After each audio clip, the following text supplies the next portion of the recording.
ایک عورت حضرت ابو یزید بستامی کے پاس گئی، انہوں نے دعویٰ کیا کہ میرا خاوند دوسری شادی کرنا چاہتا ہے، میں دعویٰ کرنے آیا ہوں۔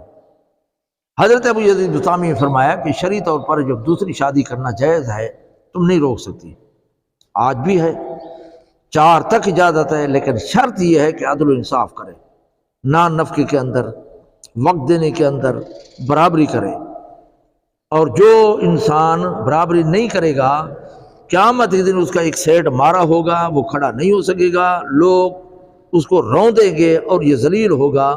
اسے بتایا جائے گا کہ تم دنیا کے اندر بیویوں کے درمیان جو ہے نا وہ عدل و انصاف کر کے نہیں آیا۔ ہمارے یہاں بڑی کمی ہے کہ پہلی بیوی کو ہم چھوڑ دیتے ہیں، نہ چھوڑتے ہیں اور نہ ہی نان نفقہ دیتے ہیں۔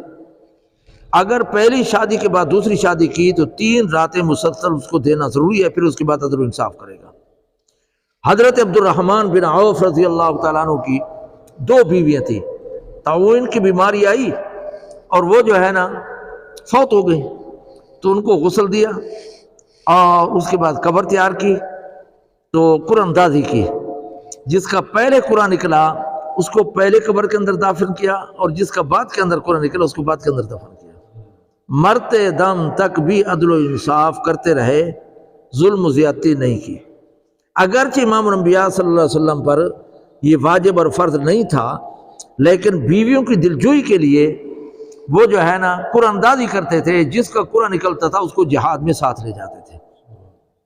فلہذا اگر 2 سے زیادہ، 1 سے زیادہ بیوی ہوں، بھلے شادی کرنے کی اجازت ہے، لیکن نان نفقے میں، حسن سلوک میں، اخراجات میں برابری رکھیں، کسی کی طرف مائل نہ ہوں۔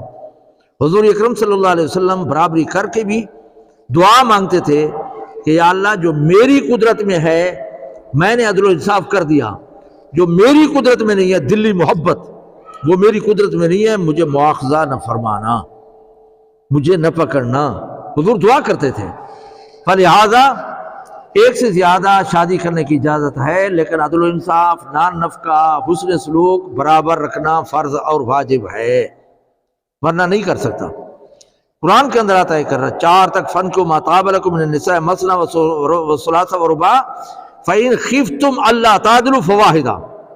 اگر عدل و انصاف نہیں کر سکتے پھر 1، اور پھر 1 کا بھی اگر تو نان نفقہ حق مار ادا نہیں کر سکتے وہ لونڈی، اگر کچھ بھی نہیں ہے پھر روزے مسلسل۔ یہ شریعت کے اندر جو ہے نا طریقہ ہے۔ تو میں عرض یہ کر رہا تھا کہ ایک عورت ابو یزید بستامی کے پاس آئی اور کہا کہ میرا خاوند دوسری شادی کرتا ہے۔ ابو یزید بستامی نے فرمایا کہ اس کو اجازت ہے، آپ کون ہے دعویٰ کرنے والے؟ اس نے کہا ٹھیک ہے، لیکن اگر شریعت اجازت دیتی، میں آپ کو اپنا حسن دکھاتی تو آپ بھی کہتے تو آپ کے ہوتے ہوئے اس کو دوسری شادی نہیں کرنی چاہیے تھی۔ بھئی یہی بات کہی، حضرت ابو یزید بستامی چیخ ماری اور بے ہوش ہو گئے۔ کافی دیر کے بعد افاقہ ہوا، کسی نے پوچھا حضرت کیا ہو گیا تھا؟